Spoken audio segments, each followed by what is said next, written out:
Thank you. Thank you. Very nice. Thank you very much. Thank you. Thank you. I am Jesse David Fox, senior editor of Vulture.com, and this is Jerry Seinfeld, being Jerry Seinfeld. Yes, thank you. So this was the first episode of the new season. Right. Why did you decide to lead with this one? A lot of people had been asking to see Julia, and there's something, what I like about this show is it goes in unexpected places, and this one, you really see a relationship that I think people may have been curious about. I often get asked, are you still friends? And you know, a lot of times people work together for a long time and don't end up friends at the end. So I thought there was something very sweet about it that I thought people would like. Yeah, so this is the third of the main Seinfeld crew, and you touch on it a little bit in the episode, but you know, what do you find so special? What do you find so funny about each of them? Of the Seinfeld crew? Yeah. Well, they're all totally different. There's no relationship between the one I did with Larry David and this one. The thing that you see is the relationship. I mean, I think with Larry, you could actually see how we wrote together. We actually write some things in conversation in the show. But with Julia, you know, there's just that, I think, a sweet brother-sister thing there that we always had. And it's part of what made the show work. You know, we really were very fond of each other in those years, all four of us. Mm-hmm. And so there's more commonality than difference. Do you still walk around and think, oh, that would be a good George joke? Like even not. Yeah, sometimes. Yeah. Do you have an example? Oh God! Every day there's always some idiotic thing, you know. But I don't think too much about it. No, right. But that's fine. Yeah. So we did a lot. Yes. We did a lot. We did 180 180 shows, so that's a lot. So recently, in the Letterman finale, Julia joked about how she was going to be part of another bad finale. Yes. Do you like the joke that it was a bad finale? I like all jokes. Okay. That's what I do. That's what I live for. There's really nothing else I care about than jokes, and I don't really care who the victim is or whose feelings have to be hurt. If it's a good joke, I'm into it. And you're like, that's okay. And we actually fought hard for that particular joke. The writers had a different joke that Julia and I did not like, and she came to me and she said, I don't know if this joke works. And I read the joke and I go, no, that's a bad joke. And she had flown from LA to New York just to do the one line, and it was a big deal. We were really excited to be on that show. It was a really cool experience to be on Dave's last show. And I didn't want her to go out there and tank, you know. And you know, I've been at this a while. I know, you don't always know 100%, but in this case, I knew this is a loser. This one is not gonna work. And so we went to the writers, and it was quite a long negotiation. Sure. And then they came up with this other line, which was sensational. I wonder, actually, now, I was thinking, did they have that, or did they write that? And maybe they didn't want to hurt my feelings. Yeah. That's what I think may have been the case. They had that joke, and they didn't want to hurt my feelings. And then, of course, not knowing me, knowing that I don't have feelings. Yeah. Well, also when you fought back on a joke, they're like, we don't mind hurting his feelings. Yeah, right. No, I was thrilled about that. So with Letterman retiring, that's another of one of your peers that was retiring. And I know you said you'll never really stop doing stand-up, but I was wondering what drives you to do this show? Like what the things outside stand-up, like what is bringing you to do that? I did this show, first of all, I never thought it was a show. Yeah. It was really actually just very recently that I started to think, maybe this is actually something. Yeah.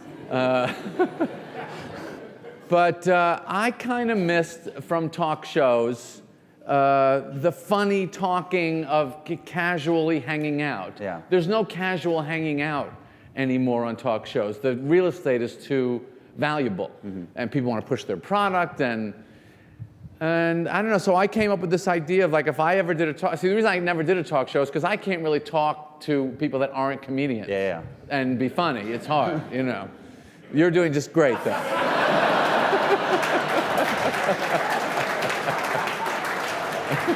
It's only been 3 minutes. Yeah, so we'll see. So I don't know, this was my personal fantasy idea of what I would like to watch.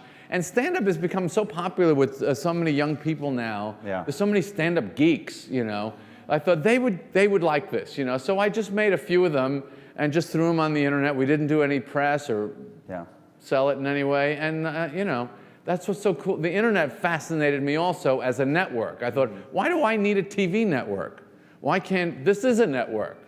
So that was what drew me to it. So I wanted back a little. What is the process of making an episode? Like how much ahead of time are you asking a person? When do you pick the car? How much editing are you there for? Are you there kind of in all stages? One question, what's your real question? What is the process of an episode? The process is, the big process is after we shoot it, making it. And I'll give you some secrets about this one if you'd like. Okay, so making the show is nothing. You know what I mean? I call somebody I love and who I just think is funny. Maybe I know them, maybe I don't. And I just thought, this seems like a cool person to talk to. I asked Trevor Noah before he got The Daily Show. I thought, this guy's cool. Something weird about this, something interesting about this guy. So I just call him, and everybody's got 2 hours, you know? And that's another thing. Doing talk shows is, you know, frankly, kind of a pain in the ass. I mean, it's like, it's your whole day. And you got to talk to the producer, and, well, do you have any funny stories for Dave, you know, and what's happened to you lately, and, you know, and you just think, can't we just talk? Aren't we supposed to be entertaining people? But they don't do it like that. So I'll call somebody. I call Julia, I don't know, maybe 3 months in advance, because people are busy. Yeah. So I call 3 months in advance, say, you want to do the show? They always say yes. And because really, it is literally just a cup of coffee for 2 hours. Yeah. And that's no big deal. You don't have to wear anything, no makeup, no fruit basket, you don't have to sign anything or sit anywhere. You know, I go right to your house. And then I think about the car. And the car to me is, you know, cars have a lot of personality to me. These are the cars that I love from the 60s and 70s mostly, some 50s, that are just more interesting objects than they are today because they were somewhat unregulated by the government. And then, so we do the thing, and then it's nothing. Now, making the show after that, now all of the work, like of the music and the coffee, and I'll give you an example of something that I got away with here. Julie and I are talking about Net-a-Porter. And I say, do you use that thing? And she says, yeah, I use it. And she said, I think I have a problem with it. And asked to see if Jessica knows. So I decide I'll call Jess right there. So I call her. We cut it together. And then she gets off the phone. And I think, I need something funny to get out of this. And I say to Julie, just take the phone and thank my wife for turning me into a human being. She is not on the phone with Jessica. It's totally fake. And I do a lot of that. Yeah. I do a lot of fake things like that. And she's obviously such a great actress. You have no idea that she's not on the phone. And it's a funny line, and she just does it. And that's another fun thing about the show, is it's just like, do this, do that, do that. You know, there's no second take. I didn't say do it again. I go, just do it, you know. And, you know, if there's like a shot of something that I'm missing. Yeah.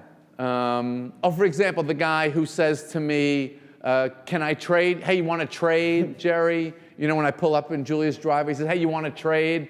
Well, you can't hear that guy because it was just a real guy, and there's no microphone to pick him up.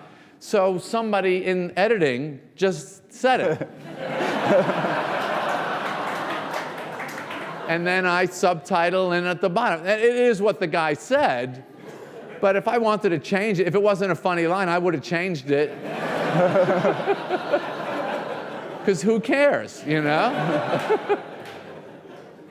So there's this, you know, incredible latitude of making this show. Or like if I don't have a shot, I'll just say, send somebody, you know, send some kid out with an iPhone and just get the shot. You know, if I need a shot of a street or something that's missing, or something we Yeah. talked about that. Did you see that? Did you notice the other Aston Martin? And we put the year. That was, that just happened. And then I love little things like that. And I don't know, it's pretty loose. It's pretty fun. So I wanted to kind of get into how you decided to pick a car for a person. So I wanted to give you an example. If George Carlin and Richard Pryor if they were alive, not obviously can't pick a car for them now, but what would you pick for them? That's a good question. Thank you. Carlin, well, first I would talk to the person and find out if they have any car awareness. Most of the time they don't. Sometimes I do. I knew Julia would love that car because it's so elegant, and girls love that Aston Martin. It's just it's like a beautiful dress or something. Carlin, a lot of people kind of think of him like a hippy dippy weatherman. I think a VW bus would be a great car for George Carlin.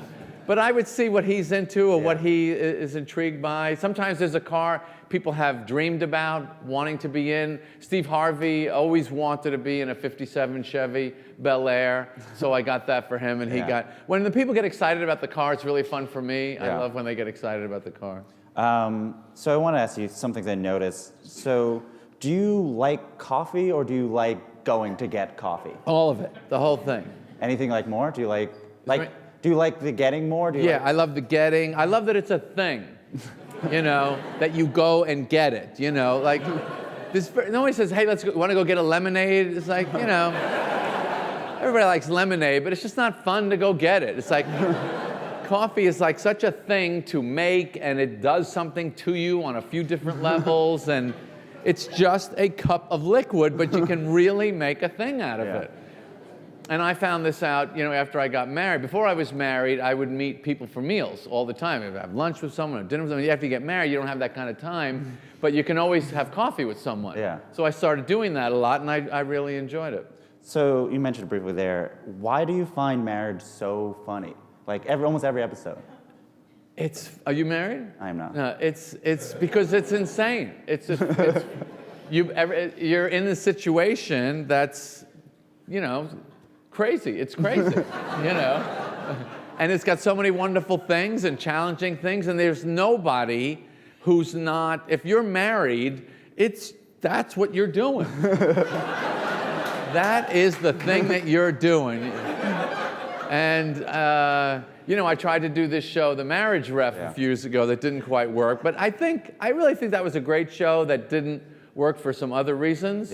But talking about marriage, if you're married and then you go out with another couple and you start comparing notes, it is always hilarious to hear what they're dealing with, because it's always the same and always different.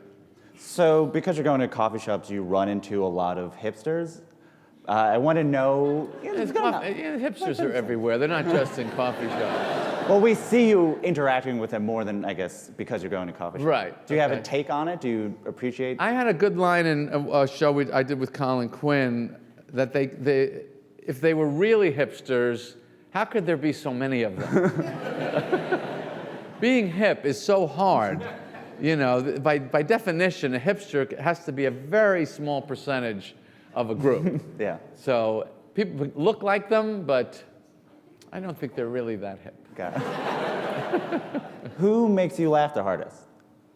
Oh, well, my friend Barry Marder makes me laugh the hardest. He's the guy who I really got the idea for the show from, because he and I would drive around, and it was always funny. And the first episode I did with him at the Bendix Diner in Jersey, it's like 8 minutes long. It's still up online. You can see it. It's pretty crude. We didn't even really know what we were doing. But it was just, I would just eventually, I've spent my entire life hanging out with comedians, and you have mostly very funny conversations. My whole TV series is based on, when I talk with Larry David, it's always funny. It's always funny. And I thought, I want to do a show that sounds like me and Larry talking, which is exactly what we did. So then I thought, well, if I have a few hours, is there enough material? Can I cut it down? Would it be interesting? Would it work? It was really a complete fantasy, if there would be enough. And I still sometimes think, what if nothing funny happens? What if we don't think of anything funny?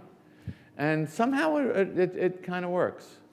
How did you said you didn't really think of it as a show until more recently? Like, what does it mean now that it is a show compared to when you're just you and Barry just doing it to see if Nothing. It doesn't mean anything. It's a nice feeling to invent something where there was no template there before you to figure it out. I mean, I remember when I told the idea to Louis C.K. and I said, I have this idea of I'll hang out with comedians and I'll shoot it and I'll cut it together with music and coffee. And I said, what do I do with that? And he says, you should charge people $1 to watch it. Charge everyone $1, you know. And I didn't like that idea. Nobody knew what to do. I had this big meeting at CAA, you know, with their really smart digital people, you know. It was like 10 people in the room, people I had read about, never met. This is the guy he meets with Zuckerberg every day, you know. He's way out there, you know.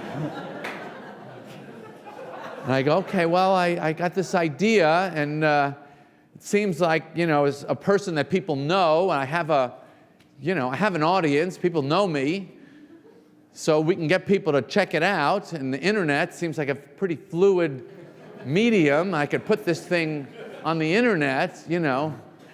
What do you think I could do? And they went, I don't know. No idea, you know.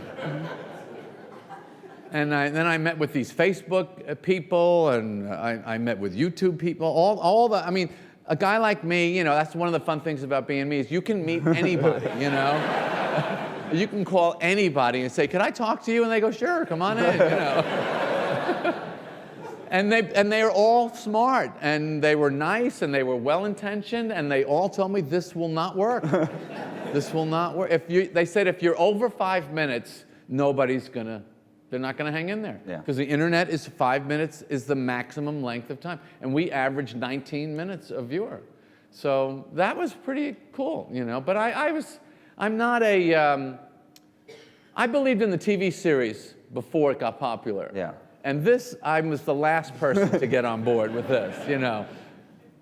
If NBC calls tomorrow and says, we'll put it on Thursday. Oh, please, come on. You gotta be kidding me. Not change. Oh, if NBC wants to put this on TV? Yeah. Would you believe that they would not change it? Would you do it for TV? That's a great question. That's two. Yeah.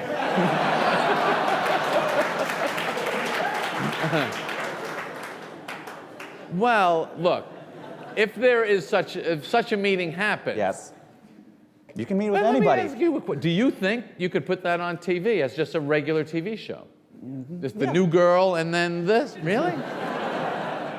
Don't you think there's a nice, that it's not part of that? I think that's part of the appeal. See, I'm getting some nodding here for that. First of all, when you have these people, they will say, we're not gonna bother you, we're not gonna ask you to change it, and they're lying. They're lying. But you know, I'd probably have the meeting, and just to see how good their salesmanship is, you know. But I don't know. I really believe in the internet as an entertainment medium, and I'm proud that I was able to do something on it. And I don't know. I don't know where this thing goes. I don't know. I don't really think about it. So speaking of the internet, I wanted to ask you about the Bee Movie. And I don't know if you're aware, but it's very popular on Tumblr. No. So I think I have some pictures. Let's see if this works. So people mess with it. So there's another one. I think That's horrible. That's not funny. That's you as the bee is Sonic from Sonic. Oh, right. That's Barry the bee is an actual antichrist, except he wears a sweater. These all over Tumblr. What? Okay. I think. So I didn't know about that. This is kind of interesting. Yeah. So all over, like. Why do you think that is? So I think it's partly the kids that are on Tumblr are the age of when Bee Movie came out, and they find it very silly. This is a Grindr profile that someone made for it. Oh, let me see that. Go back to that. Can you go backwards? Can you go back? I love Grindr. If you have never seen Bee Movie, don't bother talking to me. Okay, I have to forward this to David Itzkoff, who wrote the New York Times Sunday Arts and Leisure piece about B-movie and his sentence about it, that it had no lasting impact. Okay? So I'm going to get it's huge. well, I don't want to go on Grindr, but I got to get that. Well, the pictures we can And get I'm it going to there. send it to David Itzkoff with a emoticon of the finger.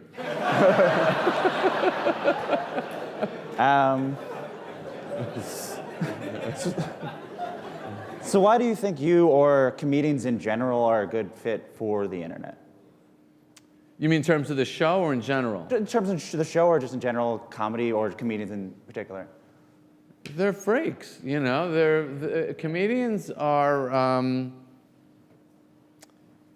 They don't. Everything that they do outside of making a joke is a huge. What's the word? Not accommodation, but compensation. It's like all social interaction, everything that they do is very difficult for them, except making jokes. That's the only thing they really want to do. Yeah. Everything else feels horrible to comedians. All socializing, everything. You don't succeed really at anything else but that. So, and their heads are always going, and everything they see, they're always looking for what's funny about that, or there's something funny. They're just always thinking about what's funny. And it's just a fun kind of person to hang around, you know? They just want to make jokes. Yeah.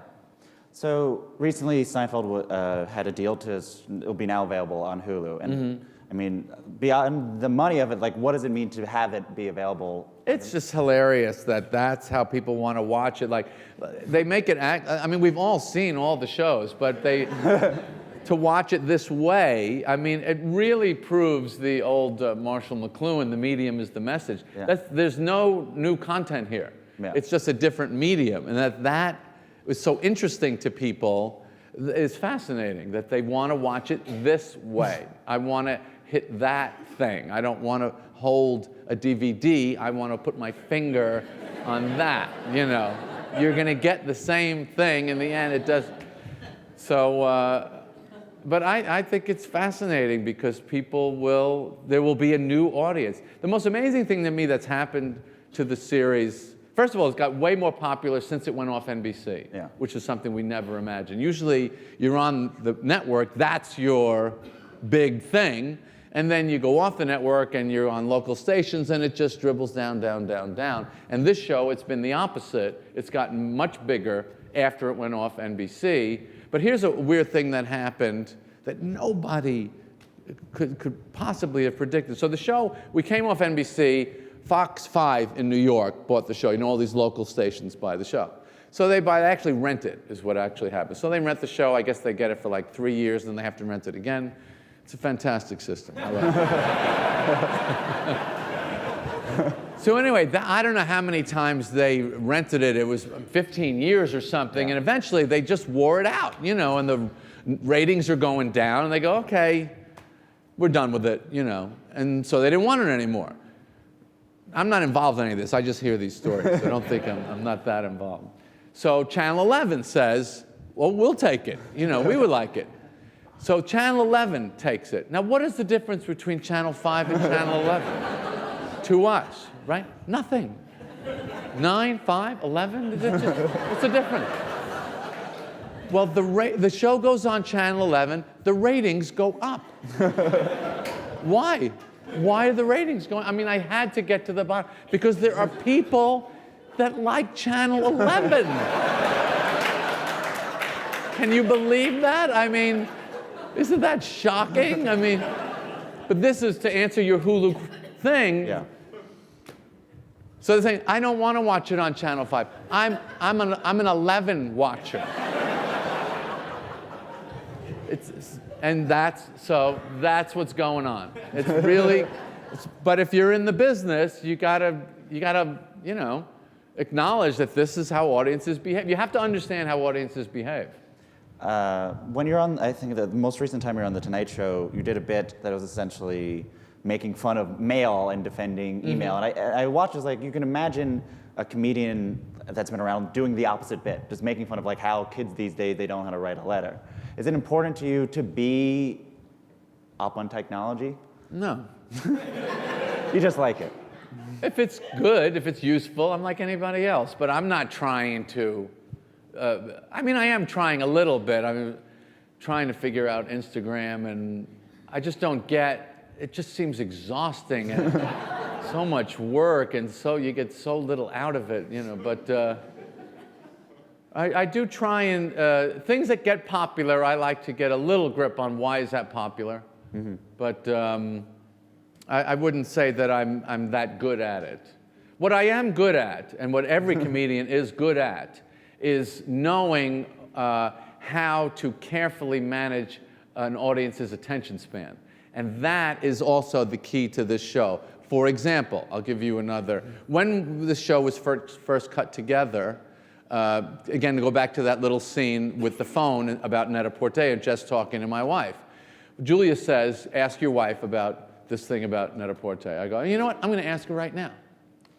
And I take the phone, and I dial the phone, and then Jess picks up the phone, and I go, hi, Jess, I'm sitting here with Julia. I'm in the middle, we're actually right in the middle of doing an episode. She has a question about Net-a-Porter.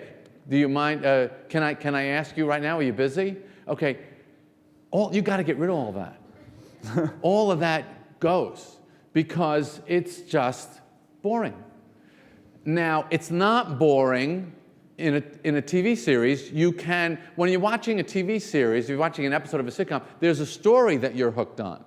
And there are characters, and this is going somewhere. This thing is going nowhere. So, even when they first cut it together, they even had me dialing. No, you can't have that. That microsecond is on the internet, because the internet is the most brutal medium for attention span. The distance from your finger to that off or stop, you're holding it right there while you're watching things. You know, how many times you see a video, you go, oh, that looks good, I want to see that. You press it, and they want 15-second commercial. No, no, you don't get 15 seconds. It's not that good.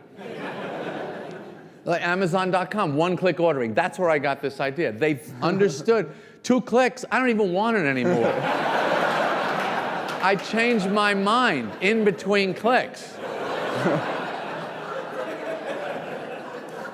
As a stand-up comedian, you must master that attention span dynamic of an audience. And it's no different from, you know, trying to do jokes for 4 drunks in a nightclub at 2 o'clock in the morning.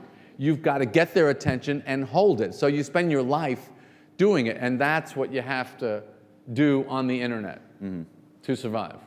So, and we touched on it a little bit, but so your documentary comedian is considered by some to be really pioneering to create these comedy nerds, these people who are very into the process of comedy. Oh, thank you. I was wondering what you thought about that as an audience that knows the mechanics, that like knows what a bit is, like that want to see the process. That's your third good question.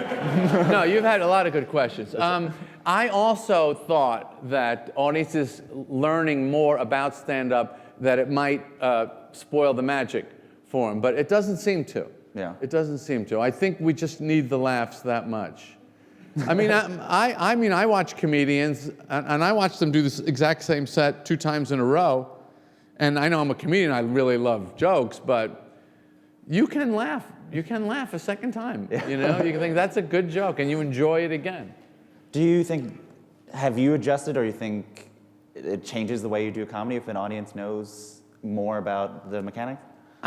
No, I don't know what they know. I don't care what they know. It's not my job to know. I talk a lot with young comedians about, are there any comedians in the audience today? That one. A few. Yeah, young people now, I have gotten off on this thing of you got to have a whole new hour every year. And I feel like that's very wrong-headed in terms of bringing yourself to the highest level you can get to. I mean, this is real comedy shop talk, but I do think that knowing the mechanics is not an issue for an audience. So you mentioned the new hour thing, which is, I mean, I think I've read that you don't have intention to film a special anytime? No.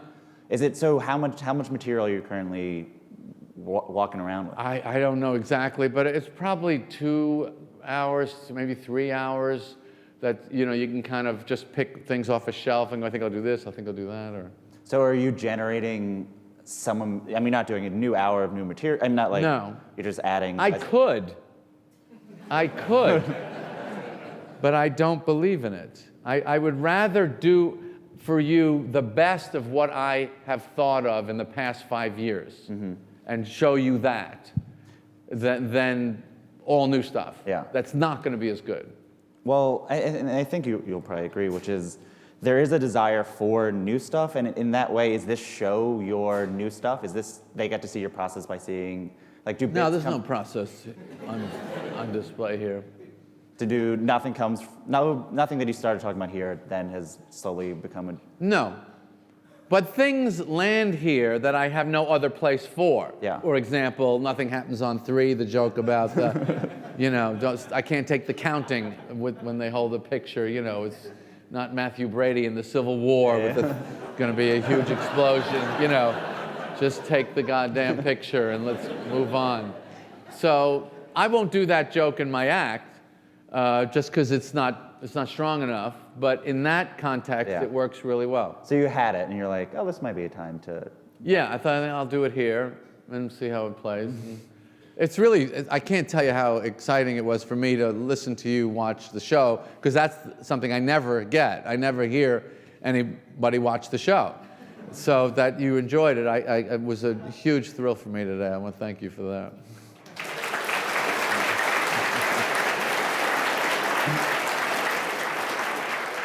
Did you learn anything from hearing people laugh at parts? And Yeah, I mean, I would go back and re-edit it now. I would make. I'm a little compulsive, a compulsive tinkerer. I love to just let's try this and maybe shrink that section a little bit. I mean, that's what stand-up is. Is constantly moving the accordion to different sizes. That is actually what I wanted to ask you next. Is there's a lot of comedians now that write on stage, which they go up with a premise and then they just kind of over the night carve it down. But you write, and then it changes. So is it that you're just trying it, and if it doesn't work, you're taking it out? What is the process of a joke at the beginning of the idea to how it gets ready? I mean, this is my favorite thing to talk about. I really think they're going to be so bored to hear. It's just a grueling process of iteration. Yeah. Or you think, I've been working on this thing about donut holes recently, and I just love talking about donut holes because because of that. Yeah. As soon as you bring it up, people go, really? That's what you're going to talk about? I mean, it's a silly thing to talk about. So, and I had this thing about, that I'm very literal. I'm a very literal person. It's very difficult when you're that very literal, and that if it was really holes, if they were really donut holes, the bag would be empty. and that the donut holes are not donuts because they don't have a hole. Yeah.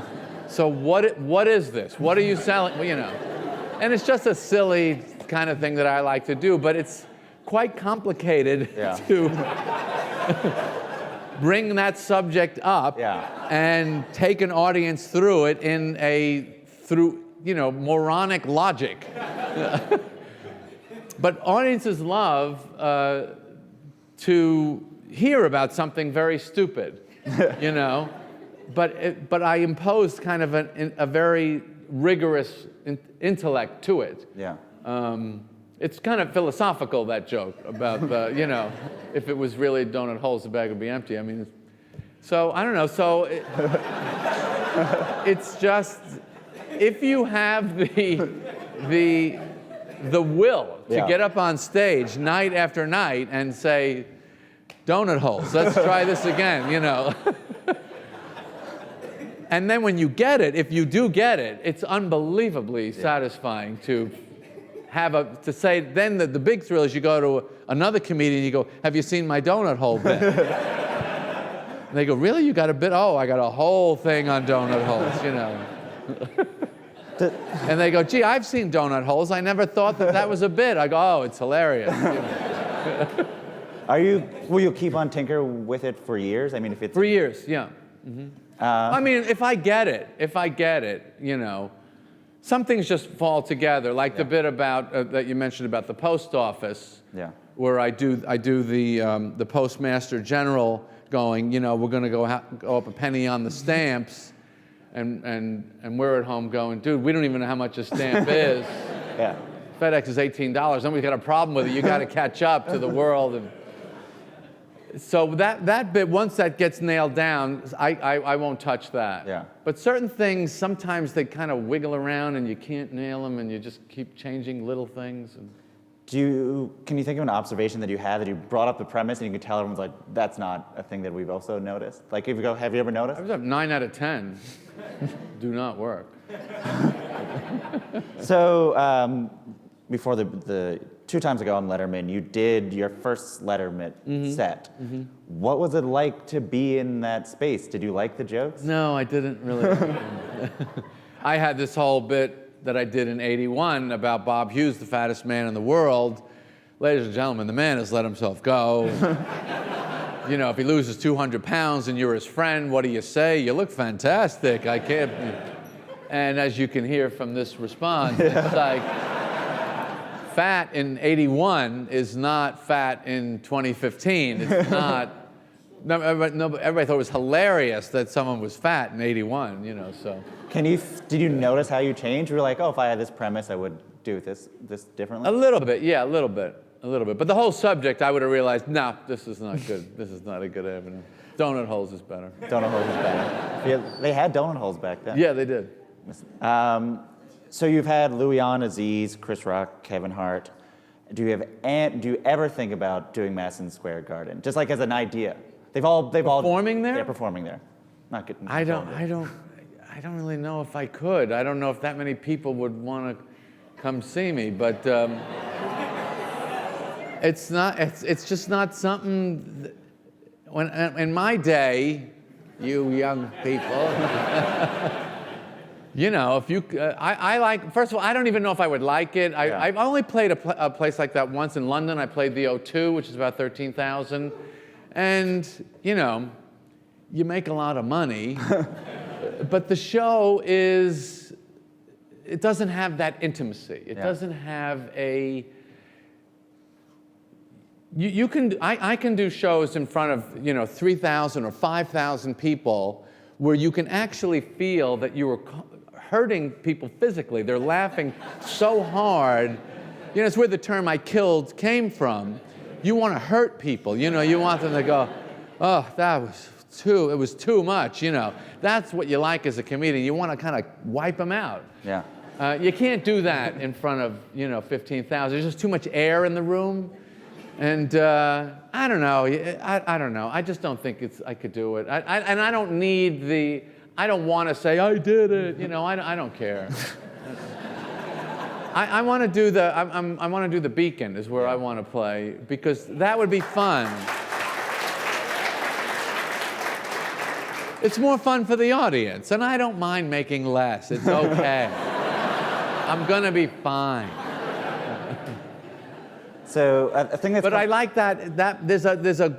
Last night I was in Memphis, Tennessee, and for whatever reason it was just a wonderful audience, and the show got to this place that was amazing. You know, that where you're like in this very tight sync with the audience, and it's very, very exciting for the performer and the audience, and that can only happen in a certain size venue. A thing that you mentioned in a few episodes is comedy as an art form, and like when you talk to Fred Armisen, it's like, why isn't George Carlin seen as an artist? But you often compare yourself to an athlete. So, is comedy art? Are you an artist, or what part of what you do is the art? It's totally. There's nothing about it that's not art, because it's made out of air. It doesn't have a reason. It doesn't need to be here. There's absolutely no difference between the greatest painting ever made and a joke. It's just something someone invented that someone else likes. That's art, and it has no reason to exist except its own virtue. Yeah. So that's what art is. But you know, when there's a 2-drink minimum and people are getting drunk to make the guy seem funnier, sometimes it's not looked at that way. And I'm fine with that. Just fine. Yeah. So this is actually my last question. So, you know, you don't have any intention of retiring, but if you knew a thing was going to be your last set, would it be your where would you do it? And would you do an hour? Would you work on new material? Like, what would you do? Honestly, I would do the set I did last night. I go up every night going, if this is my last set, I want to give them the best, absolute best that I could possibly. Yeah, and I got that from Joe DiMaggio, who was one time playing in a meaningless game in August, and the Yankees were out of it, and he was just killing himself, like trying to make these plays in center field, and the game didn't mean anything. And afterwards, they asked him, "Why are you trying so hard? The Yankees are out of it. The game means nothing." And he said, "There might be a kid in the audience that never saw me play." So that's what I try and, that's my code. There might be somebody out there that's only going to see me this one night. I want to give them the best I have. Cool. Thank you.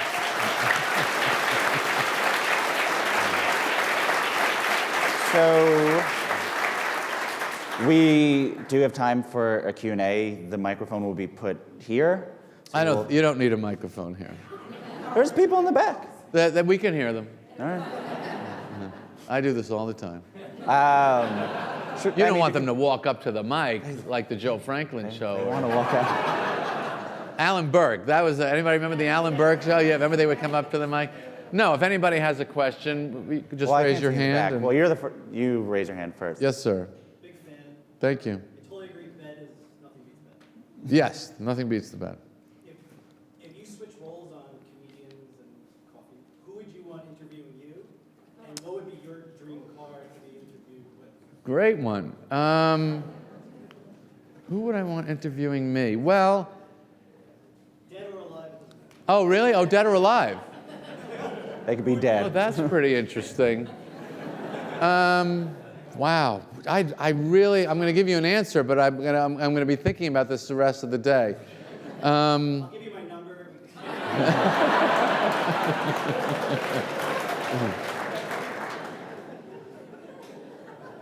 Geez, wow.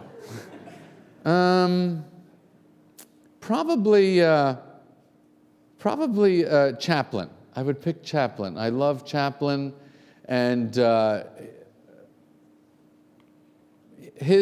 read a lot of stuff that he has said, and I think what would be so amazing about it is that we would speak the same language, that the language of comedy, Jay Leno made this point in his episode of Comedians in Cars, that you could watch a movie from the 30s and the romance is like, you know, the way men and women would talk to each other in a seduction scene. You would just burst out laughing. It's so ridiculous, you know. Why, my dear, you know, it's just so phony.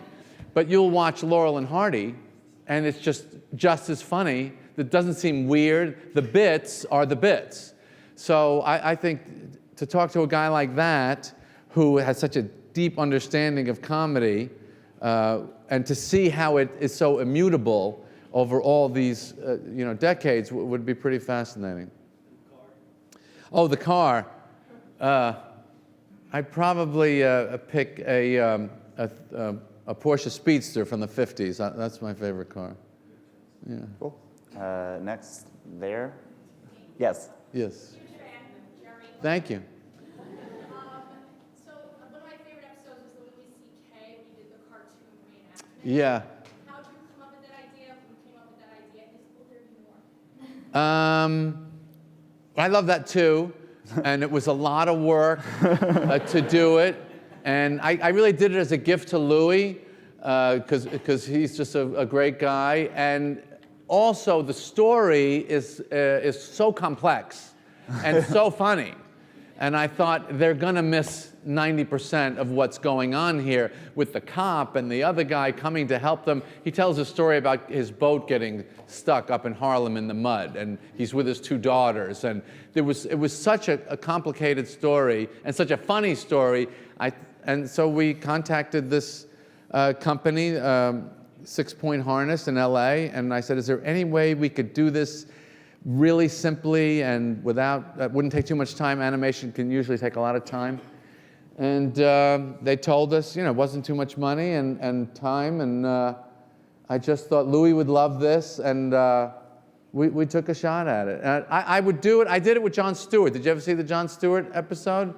He tells the story of his prom night in his Gremlin, where he had fertilizer and his cat had dug into the fertilizer, and just the smell of fecal fertilizer matter as he took his prom date out. So I animated that one too. But it's pretty hard for us to do. It takes us a long time to make these, and that adds a lot more work. But that was fun. I'm glad you liked it. Next, right here in front. Hey, one of my favorite things about this episode was when Julia was talking about how she wished she would have done the Elaine Gets Fat storyline. Yeah. I wonder if there's a storyline that you can think back that you wish you would have done on Seinfeld that you never did. Did everybody hear his question? Yeah. He was asking if there was a storyline that we should have done, or that I thought that I regret that I didn't do. Interestingly, it's going to relate right back to your question, which was I had an episode all ready to go that we were going to do entirely secretly in claymation. And I had the studio ready and the figures ready, and it was all good to go. And then someone said, Tim Allen did an animation thing or something on Home Improvement last season. And I go, what kind of thing was it? And I never saw it. I didn't know what it was. And I got scared off it. I thought, I don't want people to say I'm imitating Tim Allen. And I canceled it. And I realized now that was a huge mistake. And we had Kramer taking a pencil and sticking it in his eye. And we were going to shoot fake promos. And everybody was going to think a regular episode was going to come on. And it was going to be all claymation. And so that was a huge mistake. So yeah, that's what I regret. Right here. Yes, I particularly love the ones with Rickles and with Mel Brooks and Carl Reiner. Thank you. Me too. Thank you. Are there any recollections from any of that didn't make it in that you could share with us? Well, there's tons. Yeah, I mean, I do give you the best of what I have. I'm not an idiot. But there are always other things. Yeah, I have, there's another 2 hours with Carl and Mel in that living room, and there's another hour or so with Don in that diner. And there's good stories there, and I do think the show will have other lives of different kinds. I'm not sure what. I mean, I've met with some people thinking about doing like a radio version. I always thought I could make a radio version of the show and put people's stand-up in it. You know what I mean? I could take like 30 minutes of Louis' stand-up and then take the show, take another 30 minutes and weave it all together so you would hear someone doing stand-up and then you would hear the conversation. But there is other stuff. I can't remember anything off the top, but yeah, we have a giant bank of stuff. Cool. Here. About the cars you've been able to drive, do you have a favorite? My favorite car that I've driven so far on this show was one of mine. It was with Kevin Hart. It was a Porsche Spider with this little aluminum race car. Did you see that one? Yeah, that was a really great car, and that one happened to be mine. When it says courtesy Columbus 81, that's code for it's my car. The rest of them, people are very generous with us, and that Aston Martin was incredible, so gorgeous. But they're lent to us by very nice people that are in the hobby, and it's really, the quality of the cars has been getting better because people think that it's cool now to be on the show. Is there a question somewhere in the back there? Yeah. First of all, Thank you. I have a question, like a hypothetical question, but if you were to do an episode, obviously, if you were able to get, like, obviously not more, but if you did an episode like that with Ronnie Danger, how do you think that would go if you pick a call? Well, the car, I don't know why people are concerned about the car. That's the easy part. It's easy to pick a car. But Rodney, I could tell you, who I knew well, now that's a guy where there was what you saw in his act is 2% of what was going on with that guy. He is an incredibly interesting, complicated, intelligent, philosophical, insane human being, but he loved young comedians, and so he would hang out with us, and it was the most fun thing in the world. And this show is made for a guy like that, because you would see a human being that you had no idea of watching the act. I mean, I loved his act, but it was very different from who he was. There was a lot more there. It was really like a tip of the iceberg thing. Right there, in the aisle.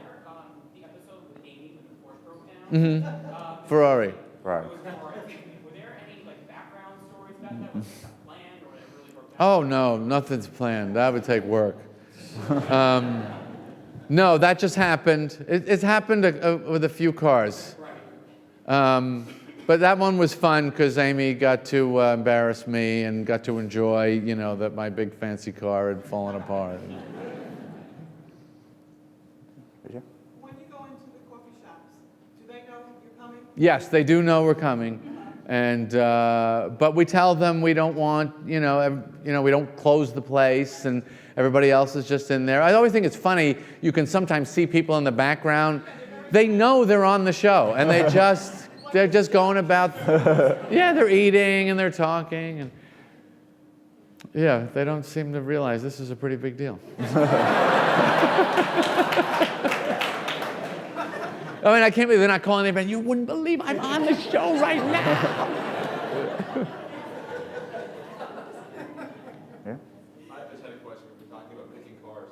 I was curious why you always picked the Saab and it was the same car for the whole series. I love Saabs. I picked the Saab for Fred Armisen, the episode we did last season.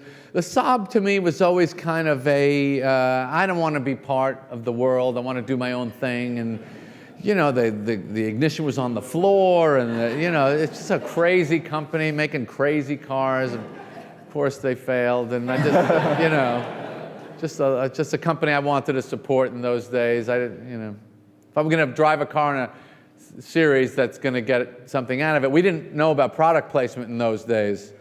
I mean, all those things we did on the show, the Junior Mint and Snap, we didn't get a penny, nothing. And the network would get so upset. We'd be drinking Cokes, and you can't drink a Coke on the show. Pepsi's going to get upset. Well, we're doing it. We don't. Once we, started to get really good ratings, we just really became bullies with the network. We would just do whatever we wanted. Right there.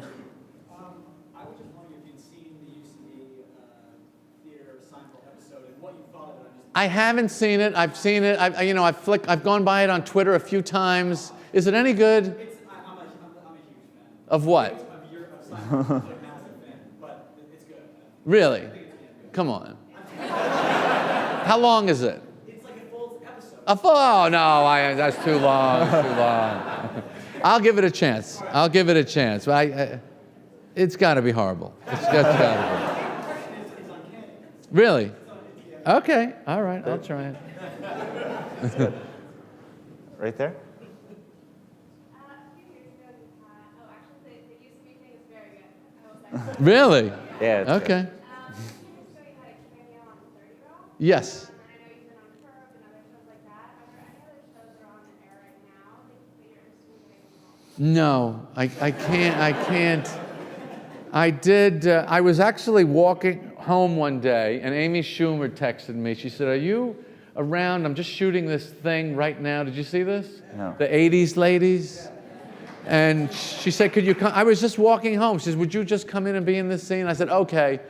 But it's again, we're going back to Amazon one-click ordering. I can't sit there anymore and wait. I did an episode of Louie last year, and I said, "That's it. I just can't do it anymore." I just, I did too much of it, and just the sitting around and waiting, and then okay, let's take it again. All right, this time do it this way, and now we're gonna turn. No, we gotta fix this light. I can't take it. I gotta get out of here. One of you two. You have to pick one. Sure. Did you enjoy the process of writing Seinfeld? I do miss that, yes. As painful as it is, as torturous as it is, we had an incredible writing staff on that show, and it was so fun to hang out with them. And there are those horrible times when, you have a story and you can't think of a funny direction, and you'd sit there for 45 minutes and no one would speak. For 45 minutes, you're sitting there with like 6 or 8 people, and it's just this depression. It's literally depression, and no one's talking. No one can think of anything. And I've actually read about this with Chaplin too, like sitting in these gag writers, just sitting in rooms, just waiting for someone to think of something. And I mean, comedy is a bit of a masochistic pursuit. If you don't have a masochistic streak, I don't think you can succeed at it, because so much of it is painful. You have to kind of like it in a sick way, that this really hurts. So, but I do miss it. I do miss it. You mentioned earlier that you can get on the phone and call anybody. Mm-hmm. You've done pretty well for yourself. Thank you. Do you have a bucket list? I do have a bucket list, and I looked at the list, and then I decided to turn the B to an F, and I was done with it.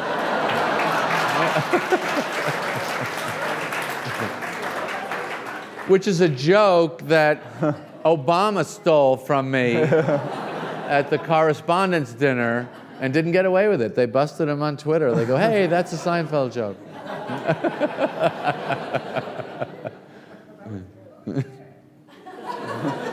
Whoever shouted, you can go. Hi. I wonder if you grew up watching any cartoons, and if you had a favorite from the past or today. Tons of cartoons, nothing but cartoons when I was young, and then it was all, Laugh-In and Get Smart and Abbott and Costello. And one thing I never watched when I was a kid that I watched with my kids and couldn't believe the quality of it in terms of the comedy is early Tom and Jerry. Early Tom and Jerry is amazingly dense with the number of ideas that they would have for each 3-minute episode. I mean, that's what's one of the fun things about really knowing the mechanics of the business. I know how long it takes to come up with that many good ideas. And then to execute them, the animation, I know a little bit about that from a B-movie. So early Tom and Jerry I find to be incredible work. All right, so we have time for 2 more, so only good ones. All right, you pointed to your friend. Hi, Jerry. You talk a lot about marriage, and I was wondering if you had a top piece of advice for couples who are shortly about to embark on that. Oh, marriage advice. Let's see. All right, I'll give you some advice. Real advice. Try not to both go crazy at the same time. Try to do it individually. And then the other person can just hang on. Last one. You're right here. How'd you come up with the tagline, "A show about nothing"? It was just a joke that we had in the meeting when George and I pitched the TV series to NBC, and for the life of me, I don't know why it caught on and why people liked it. I mean, it's the last thing I ever thought about the show is that it's about nothing, but I guess it's just a funny line, and people liked it. And but honestly, it was a complete shock to me that has stuck. That and also in the Arts and Leisure section tomorrow, the article on the show, where they actually also have, not that there's anything wrong with it, which, Jesus Christ, haven't we heard that enough? Thank you very much. Oh, sorry. I just got to say, that was a really great line that we came up with, because it enabled us to do that episode about not wanting to be thought of as gay without being homophobic, because I think without that line, we could not have done that episode. It was a subversive comment on political correctness, and really that line I do think was pretty cool. All right. All right, Very so good. that's it. Thank you so much. Thank you. Thank you. You walk? Yeah, we leave. Okay. Thank you.